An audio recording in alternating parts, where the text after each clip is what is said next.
Good evening అండి.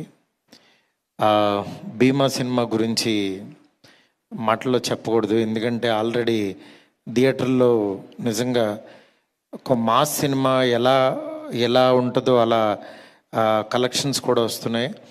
అంటే intermediate exams అయ్యి ఎంత చాలా బిజీగా ఉన్నా స్టిల్ ఇప్పటికీ కూడా కొంచెం అంటే మంచి షేర్స్ వస్తూ థియేటర్లో ఇన్ని సినిమాలు రిలీజ్ తర్వాత కూడా చాలా సక్సెస్ఫుల్గా రన్ అవుతుంది.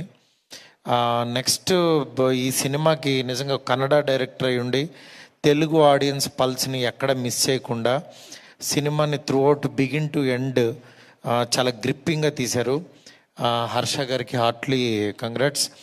అట్లాగే గోపీచంద్ అన్న గురించి చెప్పక్కర్లేదు, ఎందుకంటే మాస్ ఆడియన్స్ పల్స్ తెలిసిన ఆయన.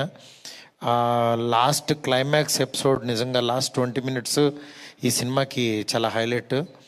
అట్లాగే ప్రతి ఒక్కళ్ళు కూడా సినిమా చూడొచ్చు ఫ్యామిలీస్తో వెళ్ళి, ఎందుకంటే ఎంటర్టైన్మెంట్ ఉంది, అలాగే యాక్షన్ ఉంది.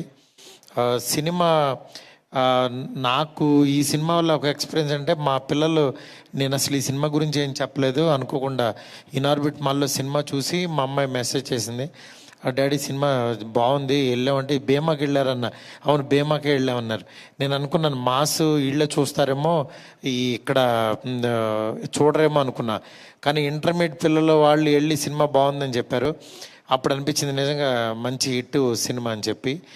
డెఫినెట్గా చూడండి, మీకు ఎక్కడ 1% కూడా డిసప్పాయింట్ చేయదు సినిమా.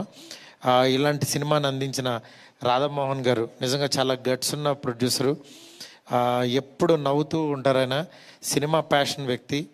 ఇవాళ ఈ సినిమా ఇంత బాగా ప్రొడక్షన్ వాల్యూస్తో వచ్చిందంటే నిజంగా ఆయన ప్యాషన్. ఇక్కడున్న టీం అందరికీ కూడా కంగ్రాట్స్. అలాగే గోపిచంద్ అన్నకు కూడా కంగ్రాట్స్ అన్న.